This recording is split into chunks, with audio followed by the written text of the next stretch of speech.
Some time ago, I had to take a job as a night attendant at an old county morgue in a quiet Pennsylvania town. In itself, it was an easy job, a 24-hour shift followed by 3 days of rest. Plus, as people in our profession like to joke, the clientele here was exceptionally cooperative. At first, of course, I was terrified as hell and disgusted to be around the dead bodies in the basement. But after a couple of weeks, the human psyche adapts and I got completely used to the constant sterile cold and the heavy stench of formaldehyde. On one cold autumn day, I clocked in for my regular shift. Toward the evening, old Mitch showed up in the office. This man had worked in this specific morgue for probably over 20 years, knowing every dark corner.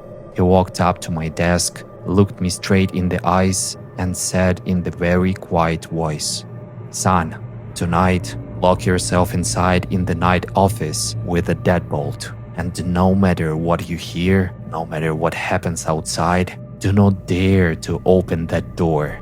Tonight is the very bad night. All sorts of things can come here." Hearing this, I couldn't hold back. My intellectual arrogance took over and I literally snapped. I hit old Mitch with every rude epithet and mockery I could think of. It felt deeply insulting to me that an uneducated night watchman was trying to scare me, a man with a prestigious university degree, with some stupid children's ghost stories. Mitch listened to my tirade silently, his expression unchanged. He just signed and said quietly, "As you wish, I warned you." Then he turned around and walked away into the darkness of the corridor. By the end of the day, I probably wouldn't have even remembered this ridiculous incident, but one detail subconsciously alarmed me. Mitch was completely sober and his face was frighteningly serious. Usually he loved to drink and joked constantly, but not this time. Late in the evening, Dr. Andrews, our senior pathologist, stayed late at the morgue to talk with me about complex philosophical topics. We sat in the small night office, drinking strong coffee and arguing about life after death. But that detail, the sober, somber Mitch, just wouldn't leave my head, causing a strange sense of discomfort. Finally, closer to midnight, my companion said goodbye and left. I locked the heavy external entrance door of the building behind him and was left entirely alone in the whole complex. I did my mandatory rounds. I checked the cooling units, made sure everything was in order in the autopsy rooms, turned off the main lights, and returned to my night office. Our morgue had the following layout. Right past the entrance door was my office, and from it stretched a long T-shaped corridor. At the very end of this hallway were the heavy metal doors leading to the main cold storage and the dissection rooms. Throughout the night, only a few dim emergency lamps burned in that T-shaped corridor. In the night office itself, the light was also supposed to be on according to the rules, but I turned it off to catch some sleep. All the internal doors in the morgue were never locked with a key. They were just tightly closed. On my office door, there was an old iron latch, but we always left this door wide open. It was exactly the same on that ominous night.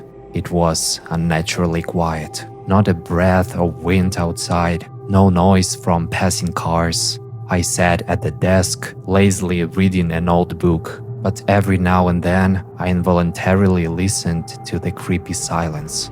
Around midnight, I started to feel very drowsy, and I decided to lie down on the leather couch. And at that exact second, I clearly heard the heavy door of the cold storage room creak at the very end of the corridor. Carefully, almost silently, but it opened. I slowly peeked out of the night office into the hallway. The space was flooded with the dim, scattered light of the lamps. Where the morgue doors were, it was solid darkness, and it was impossible to make out anything. I felt extremely uneasy. Trying to calm my frayed nerves, I thought it was just a draft from the ventilation system. I decided to go and check why the door had opened. To give myself confidence, I stepped deliberately hard, and my footsteps echoed in the hollow, heavy rhythm of the tiled floor. And then I noticed, no, rather felt with my sixth sense, ahead, in the depth of the black corridor, some barely perceptible wet movement. Mitch's words instantly flashed in my brain.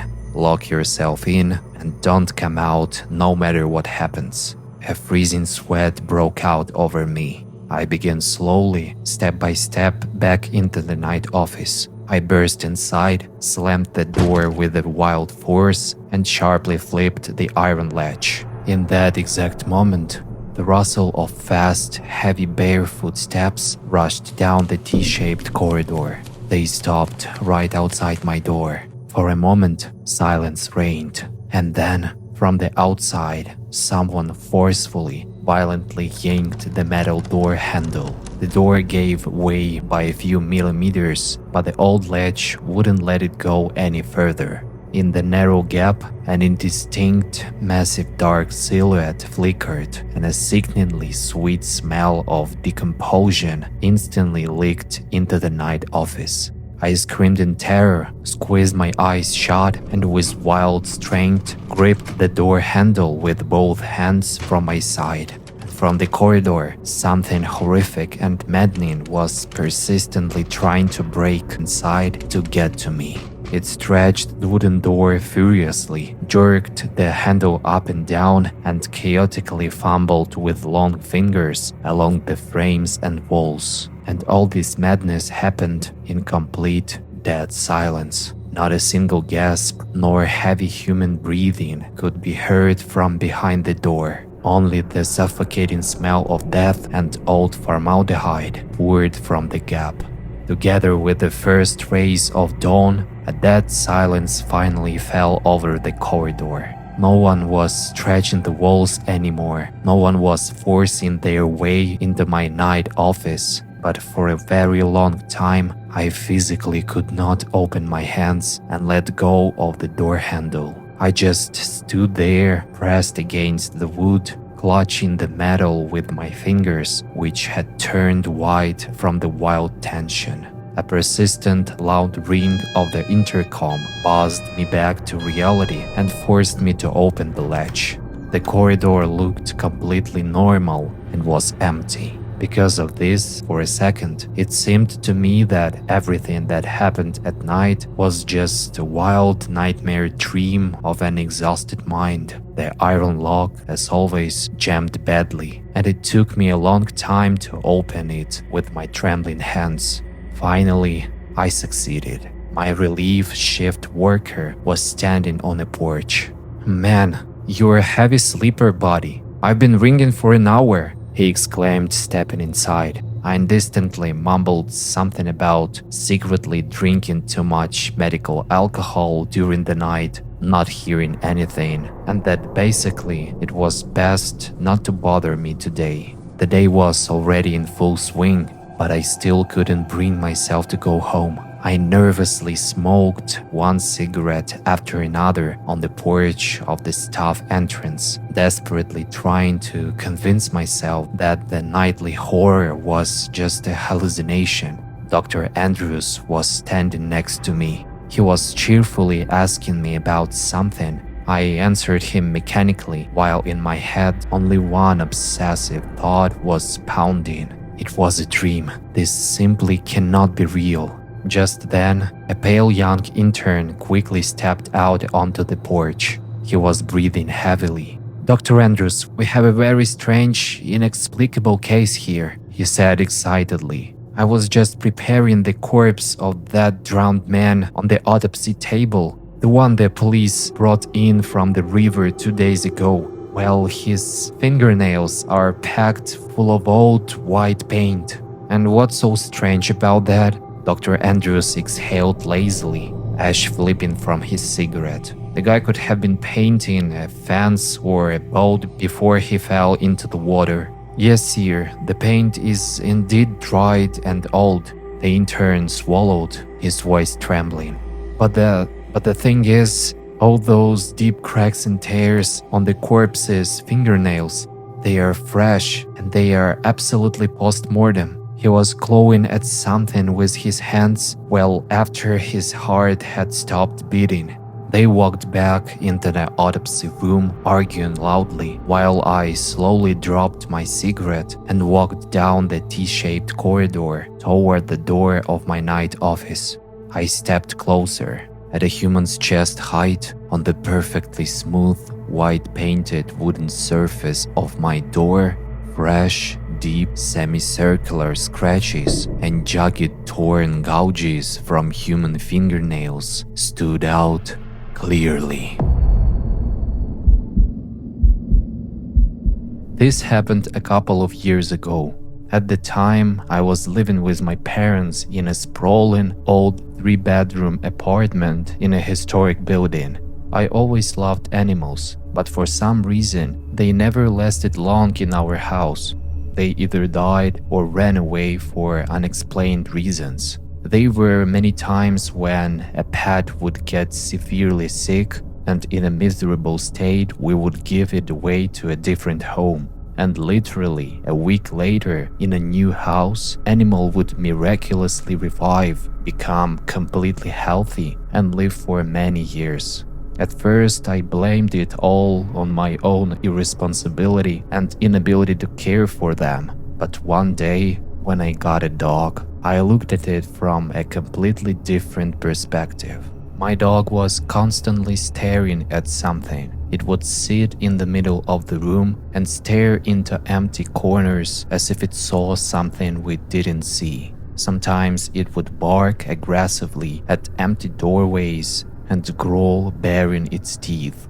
I tried to logically explain it to myself by thinking that it probably just heard the noise of the neighbors behind the old walls. But one night, I was lying in my bed.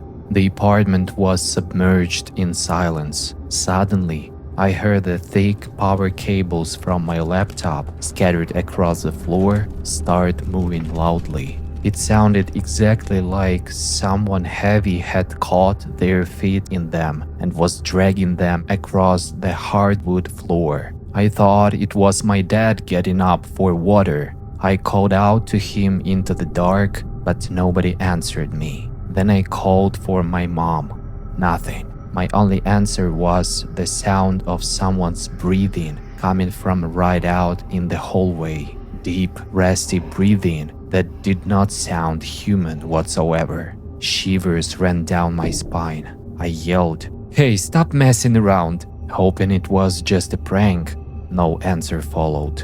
I forced myself to get up and walked out into the dark hallway to see who was there. There was no one. I carefully peeked into my parents' room. They were fast asleep. At that exact moment, my dog started owling in the living room. It was a long, pitiful owl full of pure fear. And that is when I started to feel truly terrified. A couple of weeks later, the situation escalated. My parents went away for the weekend, and I was left to sleep at home absolutely alone. I watched a movie, turned off the lights everywhere, and went to bed. Barely had I settled under the blanket when a sound echoed. Someone knocked clearly 3 times on the wooden door of the bathroom. Probably any person knows exactly how a knock sounds on every specific door in their own house. I froze. I stopped breathing. A dead, oppressive silence fell over the apartment. I started calming myself down, thinking I just imagined it, but then came 3 more loud, slow knocks, this time on the front door. I jumped out of bed. I was shaking. I grabbed my phone and immediately called my older brother, Mark, who lived just a 10-minute walk away from me. I started hysterically explaining to him that someone was inside the apartment. He told me not to panic and to calm down. He advised me to walk up to the door and look through the peephole. I did exactly that. I walked down the long hallway toward the front door, turning off the lights in every single room along the way to feel safe. But the second I reached the front door, the lights in the entire apartment violently shut off. The power was cut. I was completely paralyzed by shock in the darkness. I pressed my face against the door and looked through the peephole. I could clearly see that the lights in the hallway outside were still on. The problem was only inside my apartment. I started crying into the phone from fear and begged Mark to come to me. He said, "I'm leaving right now. Lock yourself in the..." But he couldn't even finish his last sentence before my phone simply shut off. The screen went black. The battery couldn't possibly be dead because it had been on the charger all day. I was left in suffocating darkness. I gathered my courage and with a determined but trembling step walked to the pantry for candles. I lit a candle, took it in my hand, and walked back to my room, whispering prayers for all of this to stop. And then I heard footsteps inside the apartment, right in the hallway. At first, they were slow, heavy steps, and then someone bolted and literally ran into my room. The sound of the footsteps stopped right in front of me in the gloom. From that visceral fear, I started having severe gag reflexes. I rushed into the bathroom and I literally threw up from the sheer stress. And then I heard a sharp ring from the intercom. I was incredibly surprised because I knew that if there was no power in the apartment, the intercom shouldn't be working either. I ran out into the hallway. Barely had I reached the door when suddenly a loud knock echoed again. I froze, expecting the worst, but then I instantly heard Mark's voice behind the door. Sighing with massive relief, I clicked the lock and threw the door open. At that exact moment, like a snap of the finger, the lights turned back on the entire apartment. And immediately, I heard the chime of my phone turning itself back on in my bedroom. Mark stood on the threshold. He had also seen the lights suddenly turn on by themselves, and now he was looking at my face, which was as pale as a chalk. We sat in the kitchen that entire night without closing our eyes. After that incident, the entity stopped hiding. Everyone in the household began to constantly hear someone heavy walking around the apartment. Dishes would shatter on their own, wires would fly through the air. Relationships in the family became incredibly tense. We were always fighting because of that oppressive feeling. Soon, we made the decision to move out immediately. We sold the apartment, new tenants moved in. Literally a month later, these new tenants called up early in the morning. They tearfully asked if we had ever noticed anything unusual in that apartment. We shuddered and answered negatively, hiding the truth. Then, with a trembling voice, they told us what happened. During the night, they heard the horrific scream and crying of their infant daughter. They ran into the nursery in the panic, and what they saw made them freeze in absolute horror. Their baby wasn't lying in the crib.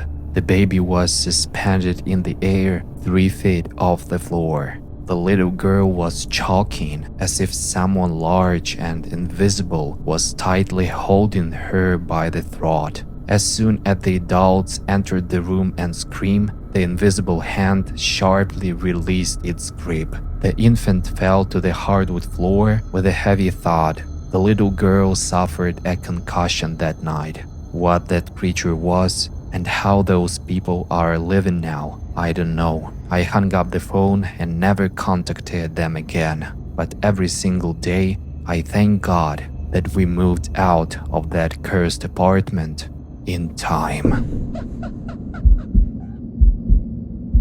In a little girl's bedroom, there was an old wardrobe that had a large mirror attached to the inside of the door. This girl was a fan of tickling her own nerves before bed, so sometimes she would open this wardrobe in the dead of the night and look at her reflection in the dark. One time when she got bored, she did it again. She was surprised by an interesting and creepy effect that appeared this time. Thanks to a strange play of moonlight and shadow, her reflection in the mirror appeared to have empty black eye sockets and a huge unnaturally wide mouth. The reflection looked very realistic, almost three-dimensional, and mimicked her movements. After admiring this creepy sight for a minute, the girl closed the door and went to the bathroom. But on the way, she remembered something, and it made her instantly turn on the bright light in the bathroom, lock herself inside, and wake up her parents and half the neighbors with her hysterical scream. The thing was, during rearranging the day before, her father had removed and taken the mirror out of the wardrobe. It is rumored that after midnight, the world changes. The boundaries between reality and something else become thin. This story happened a year ago. My best friend Leo and I were celebrating his 16th birthday. We spent the whole day in the city. Pizza, arcades, movie. Time flew by.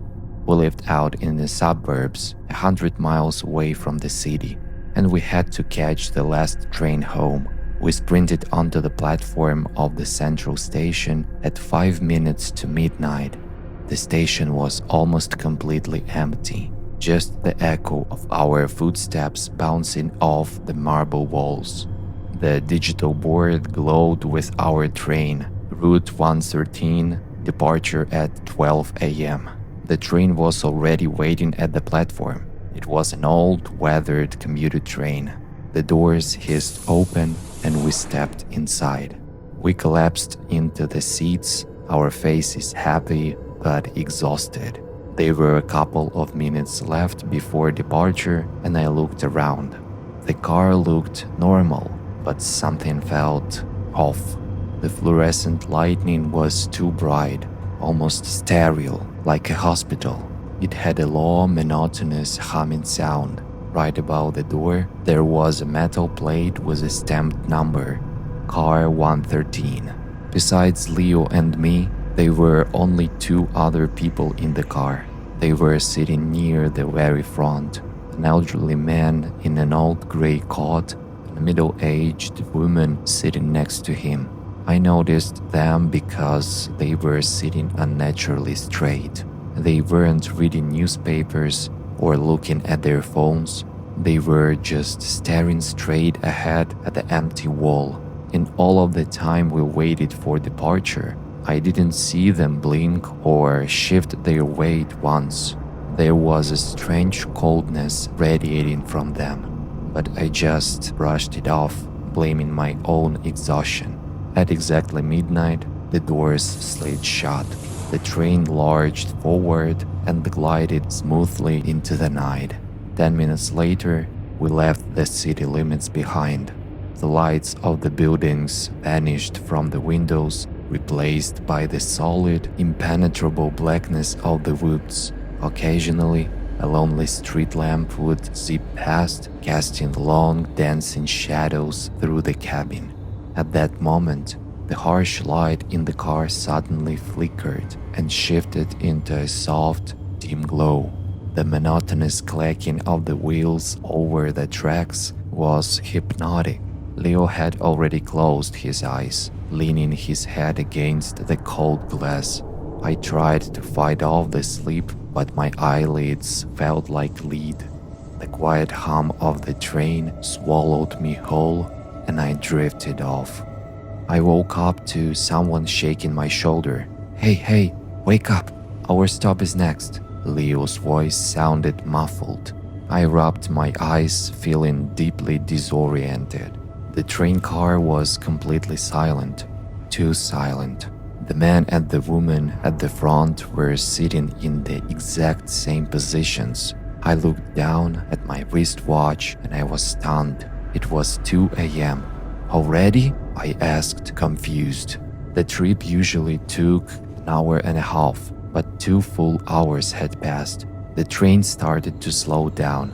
We were pulling into the second to last station before our town. The train screeched to a halt at the platform. The doors slid open.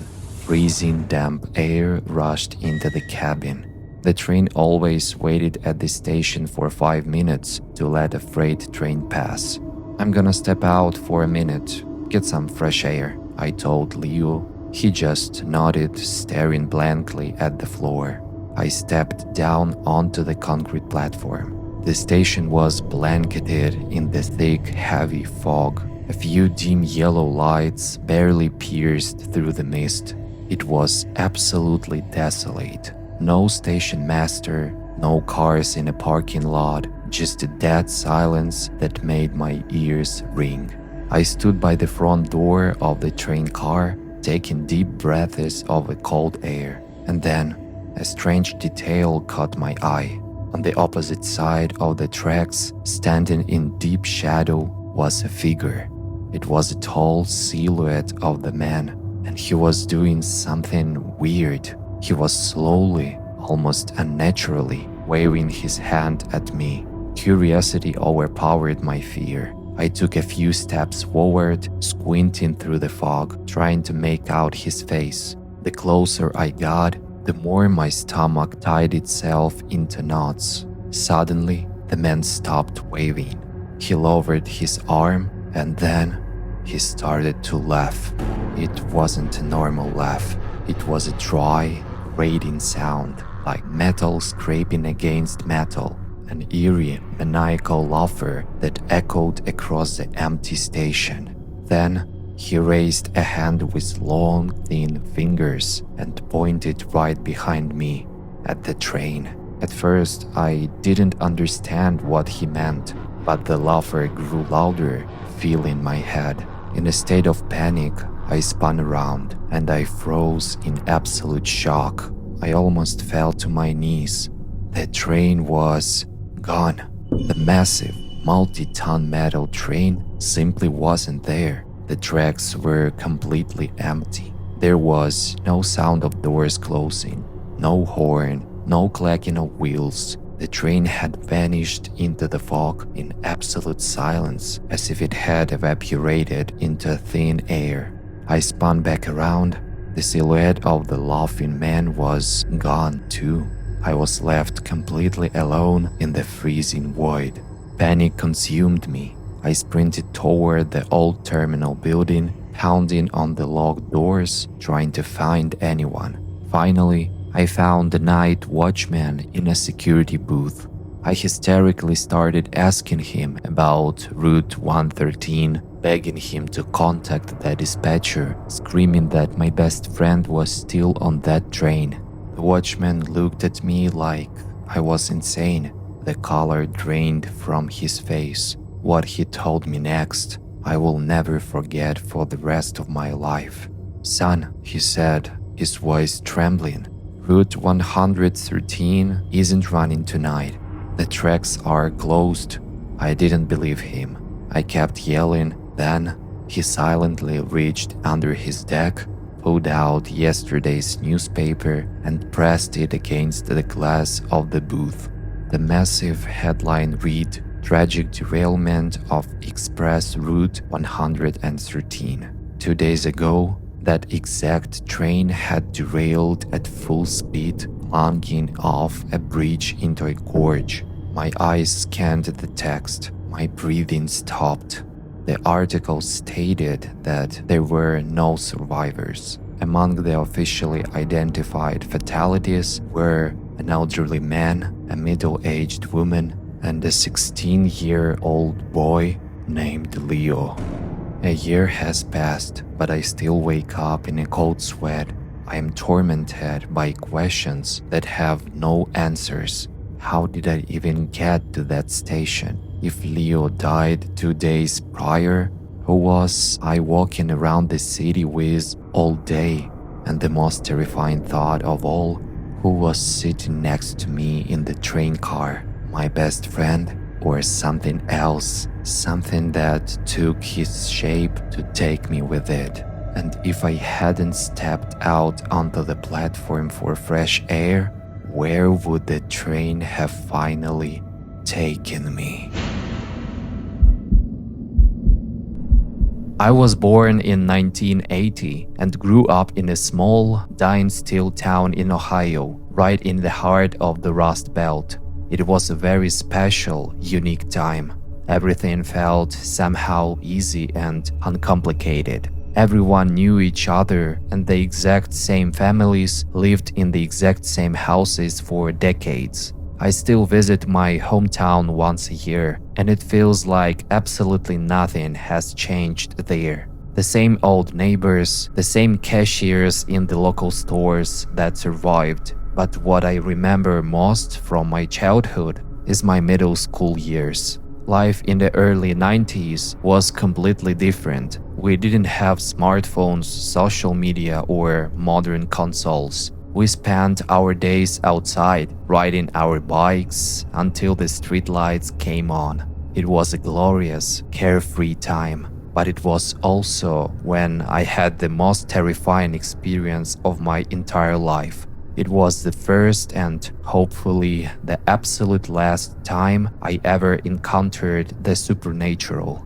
and I still cannot forget it, even after all these years. I was in the 7th grade, making me about 12 years old. As always, my group of friends and I were hanging out late. It was around 10:30 at night. We were sitting in the dark alleyway, swapping urban legends and ghost stories. Teenage arrogance was in full swing, and my youthful maximalism made me want to prove that I wasn't afraid of anything. Not far from our neighborhood stood an old, partially condemned school building. It looked incredibly menacing in the dark. The dare was simple but terrifying. Break in through the front entrance, sneak past the night watchman, run up to the 3rd floor, open a specific window, and look out at the courtyard. It had to be done in pitch-black darkness, because I absolutely hated feeling weak or giving the other guys a reason to doubt my courage.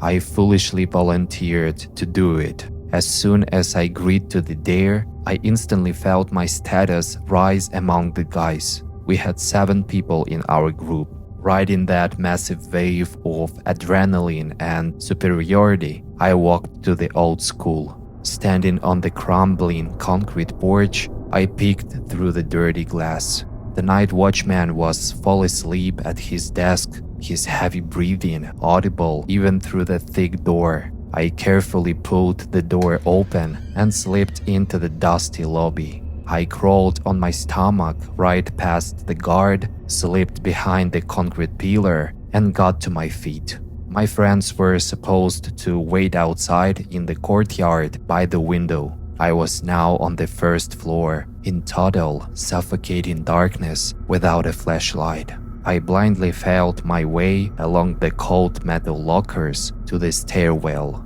I moved agonizingly slowly. One wrong step and I could fall because it was so dark you couldn't see your own hand. It took me 10 minutes to creep up to the 2nd floor and another 10 to reach the 3rd. As soon as my foot hit the landing of the 3rd floor, my heart stopped. I heard a voice echoing loudly from the very bottom of the stairwell. It was one of my best friends yelling frantically, "Run away, quick! Run back down!" Deep anxiety hit my chest, but just as I turned around to head back down, I heard another shout coming from the courtyard, right outside the open window. It was the exact same friend who had just called me from the stairs. He screamed, "Don't go anywhere! Stand perfectly still and don't move!" I wasn't just scared anymore. I was absolutely paralyzed with a visceral dread. Then, from the dark stairwell below me, the first voice yelled again, "Hurry up and run down! I'm right here! Don't listen to anyone!" I froze, completely immobilized, hot tears streaming down my face. I didn't know what to do, who to believe, or where to run. The voice from the stairwell screamed again, but now it sounded like a bizarre chorus of several guys from my group speaking at once. "There is nobody in the courtyard. We're all standing down here. Do not go to the window. We're coming up." Suddenly, an unnatural, guttural roar echoed through the entire building, and the voices from the stairs shouted in perfect unison. "Run!" I screamed hysterically and blindly sprinted down the dark hallway, completely ignoring the window. Heavy thudding inhuman footsteps were rushing up the stairs right behind me. "Don't go to the window! Don't go forward!" The mimicking voices from the stairs shrieked. At the exact same time, a voice from the open window roared, "Jump!" I hit a dead end in the hallway. The things from the downstairs were rushing up, and I was crying and screaming, trapped in the nightmare. Suddenly, my frantically searching hand brushed against a cold metal doorknob at the very end of the corridor. I yanked the heavy door open, slipped inside, and slammed it shut behind me. I found myself in a cramped utility closet. There was a metal ladder attached to the wall leading up to the roof hatch. Without a single second of hesitation, I scrambled up the rungs, pushed the heavy iron hatch open, and crawled out onto the flat, gravel-covered roof.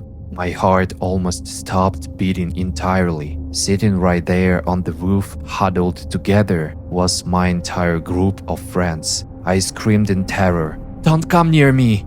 One of my friends rushed over, pushed me hard in the shoulder, and hissed, "Are you a complete idiot? We climbed up here using the rusted fire escape. The very second we heard someone calling your name inside the school." I stared at him in absolute shock, my mind completely breaking down. "Wait," I whispered, my voice trembling. "Then who was standing by the window down there?" "We didn't even make it to the window," he replied, shaking like a leaf. "We were walking behind the school, and then we heard our own voices coming from the dark courtyard, and we got terrified." The voices inside the school had gone completely silent, but we were way too terrified to even peek over the edge of the roof. We sat up there shivering until 7 in the morning, until the bright sun came up and the normal people started walking on the streets below. We climbed down the fire escape and never spoke of that horrific story out loud again.